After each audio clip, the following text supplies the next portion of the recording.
Okay, so it's not a secret that the stock market and Tesla, and specifically Elon Musk, its CEO, have not really been getting along very well, especially in the last year.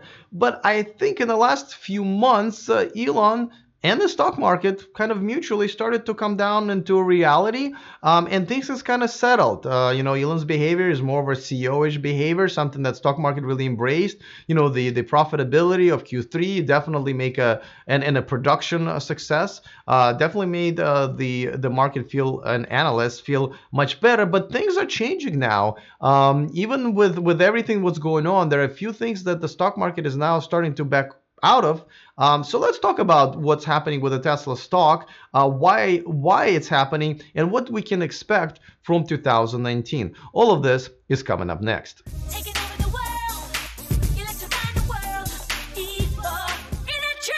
Welcome to E4 Electric, your number one source of unbiased electric car news. If this is your first time here, welcome, and don't forget to click on the subscribe button. It's free, and that way you won't miss anything moving forward. Let me give a quick shout out to Eli T. Jennings, one of my new Patreons. As you know, you can watch me live on Patreon. That's the only platform I actually stream live to. And most importantly, thank you for supporting me, an independent YouTuber reporting on all electric cars. That's how I put bread on my table. So thank you so much to my Patreon community.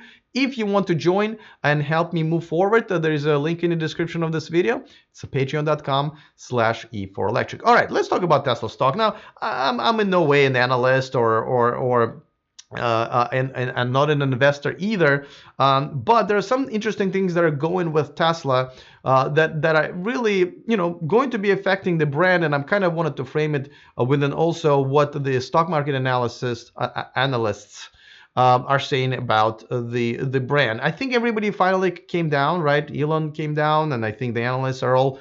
It's peaceful time right now, but the stock is still very up and down. And right now it's definitely down. I think it's about like 10% down in the year already, and it's not even the end of January.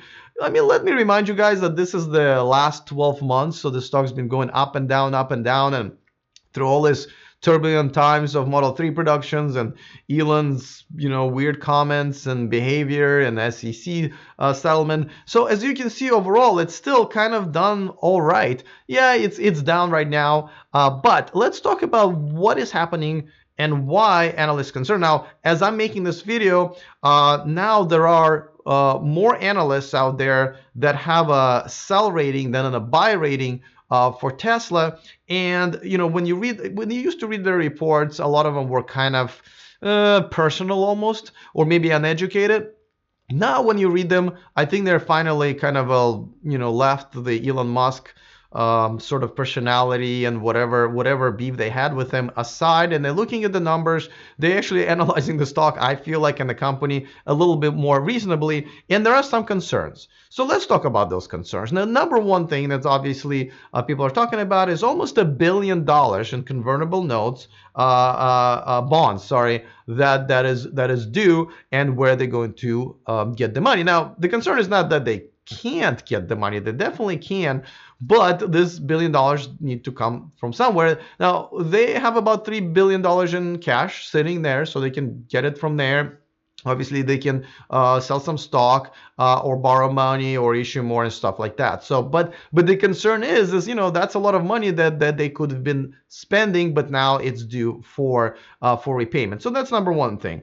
Number two, and I think this is something that still undetermined, and I just made a video about it. Actually had an interview with Sean Mitchell as well. We touched on this topic that 75D has been axed and nothing really was replaced or put in that area. So essentially the flagship models, Model S and Model X, are now being sold at a much higher price, the entry level, and the competition that's coming in can totally dominate that price range, because that's where their models are starting at. Somewhere between 70 and 90,000, e-tron and an I-Pace and a Taycan and so forth and so forth. So the competition is heating up. So that is a number two concern. Now, before I go to number three concern, of course, let me just remind you guys that this video and this channel is sponsored by the Starman Gifts. You can go in the description video and pick up a discount code, but it is the home of Adventures of Starman. I have my copy over here. That discount code over there in the description will work for this one, so you can have a copy as well. kind of a must-have if you're a SpaceX or Elon Musk fan. And there are a lot of other cool stuff there. So go ahead and save yourselves a few bucks. And that code is, by the way, now working. There was a little issue, but it's now been solved. So okay, so the third issue with what the analysts are kind of having a bit of an issue with is obviously Elon just said that the profit may not be as big in Q4 as it was in Q3, even though they sold more cars, or at least should have.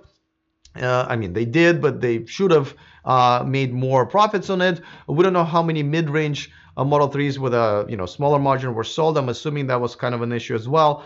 But and that was a good quarter. This was probably the most successful quarter as far as just Tesla kicking butt, and yet they didn't make us. At least that's what Elon's is saying. The question is, what's going to happen in Q1? Obviously, Model 3 sales can be expected to be pretty bad in January, because here in the United States, the tax credit was cut. And everybody who wanted to get one pretty much got one, right? And Tesla made a pretty honest and aggressive push for it. So I don't see anybody buying a Model 3 right now in large amounts. And the European and Chinese sales have not started yet. They will start in February. So January should kind of be a pretty dead month for Model 3 sales. And therefore, it's going to definitely affect their bottom line and maybe even get them in the red. So that's another concern. Workforce cuts. I know Tesla just cut down on their workforce by 7%, and they've done a few other things to cut down and be more profitable. But stock market, those analysts, they don't like that. The workforce cut, like Tesla might be saying that hey, we're streamlining our process, we have more automation and so forth. But that's the traditional way of thinking is if a company is cutting down on their workforce, that's bad. And it might, obviously, they'd rather have the workers than not. They've overall increased their workforce by 30% last year. So this is just kind of a little step back, but nevertheless, it is definitely a concern that analysts are having, and I think reasonably so. Now the good news is that supercharger rates have gone up. Now that's not for the consumers, but if we're looking at it from the investor point of view, and the referral program was canceled, that means there will be more money to keep and make for Tesla. They've been giving out all these goodies and roadsters and free energy and stuff like that all this time, all these years. I think unreasonably so. Thank you, but I think should definitely play positively to the investors, and hopefully efforts like this will be rewarded by maybe a higher stock price. And of course, the unknown but still a very positive step is the factory in China.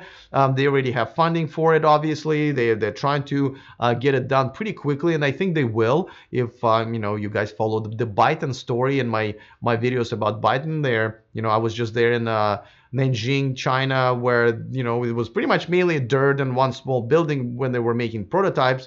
And now the aerial view pictures that they've just released pretty much have the whole factory boom right there, only 7-8 months later. So I'm pretty confident Tesla will be able to do the same and start producing at least some parts in China by the end of this year. So that's a positive thing. Obviously, I'm not going to predict the stock price, because I think anybody who is silly. Even big guns on TV get it all right, especially volatile stock like this. It's not reasonable to kind of make any guesses. But I just kind of wanted to bring up the issues about, and positive and negative about what the analysts are talking about. I know they have the majority of them have a sell a rating on it, but that can change very quickly. I hope this, and I think this time it's a pretty reasonable set of concerns. I hope Tesla can address them. I'm sure they're working hard on it. Let me know what you think, guys, in the comment section. Do you think this stock is something that you would invest in right now if it's going to continue falling, or do you think it's in the right? Like, tell me, what is the target price that you think it should be by the end of this year? Tell me in the comment section. It's going to be kind of a poll that we can do, non-scientific one. So I'm looking forward to that. Other than that, see you next time, and remember to stay charged.